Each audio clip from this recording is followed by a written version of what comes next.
Five mindset para mabilis makaipon. Una is kapag kasweldo natin, unahin nating itabi ang ating ipon. Kasi hindi mag-grow ang pera natin kung sa simula pa lang wala tayong natatabing pera or savings. Wala tayong mai invest. And then, pangalawa, practice delayed gratification. Alam ko marami kang gustong bilhin, pero syempre habang tayo ay wala pang nabibuild na asset, kailangan talaga disiplinahin natin ang sarili natin. Kailangan mag-stick muna tayo dun sa mga needs natin. And then pangatlo, huwag itaas ang lifestyle. Madalas kasi kapag tumaas ang income natin, tumataas din ang lifestyle natin. Kaya wala rin tayong naiipon. And then pang-apat, kalimutan ang bonus or 13th month.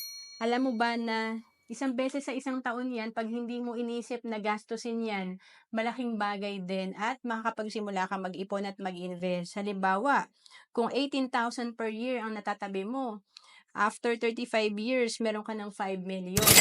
Paano pa pag 30,000 per year? After 30 years, meron ka ng 5 million. And panglima, magplano at mag-budget. Halimbawa, gusto natin bumili ng magandang cellphone na 60,000 ang value. Naku, bago natin kitain yan 60,000, ilang buwan ba tayo magtatrabaho? Kung 20,000 per month ang kinikita mo, 3 months ang katumbas niyan para mabili mo yan. Or kung 30,000 per month ang kinikita mo, 2 months na pagtatrabaho ang katumbas ng isang phone lang. To know more about savings and investment, message mo lang ako sa FB, Roan Salis Capistrano.